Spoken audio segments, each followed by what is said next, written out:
Recording studio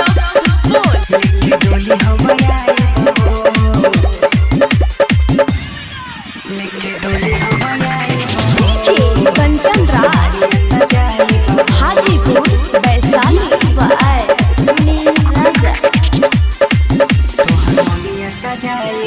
कके सोरा हो सिंगारा रही सखी संगे ठाड़े कके सोरा हो सिंगारा रही सखी संगे ठाड़े पहिल बादानी भाई बहो सुन रनिया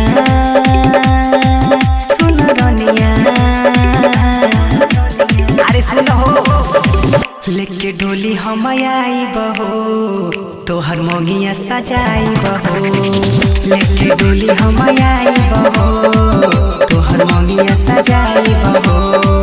कके सोरा हो सिंगार रही सखी संगे ठाड़े कके सोरा हो सिंगार रही सखी संगे ठाड़े पहिल बादानी भाई बहो सुन रनिया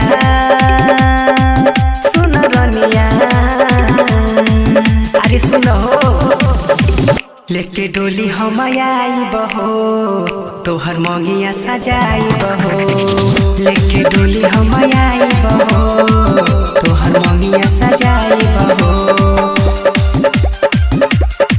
लेके डोली हम आई बहो। अभी आप सुन रहे हैं आयुष म्यूजिक लेके डोली हम आई कंचन राज हाजीपुर वैशाली देखी जमाना यार हमनी के प्यारे हो देखले सपना हो जाए साकार हो देखी जमाना यार हमनी के प्यारे हो देखले सपना हो जाए साकार हो ज्यादा सोचो न रानी हम सच कहतानी ज्यादा सोचो न रानी हम सच कहतानी अपन दुल्हन बनाई बहो सुन रनिया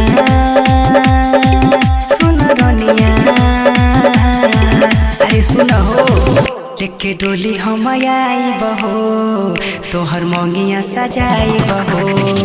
लेके डोली हम आई बहो तोहर मोगिया सजाई बहो लेके डोली हम आई बहो। अभी आप सुन रहे हैं आयुष म्यूजिक लेके डोली हम आई कंचन राज हाजीपुर वैशाली हरिओम हर जाई देखो गावता गाना खुशी में झूमता तोहर दीवाना खुशी में झूमता तोहर दीवाना हरिओम हर जाई देखो गावता गाना खुशी में झूमता तोहर दीवाना सत्य साथ जन्म रह तोहरे सनम सत्य साथ जन्म रह तोहरे सनम सुनील रवि के नचाई बहो सुन रनिया दिल जनिया अरे मान लो लेके डोली हम आई बहो तोहर मोगिया सजाई बहो लेके डोली हम आई बहो तोहर मोगिया सजाई बहो।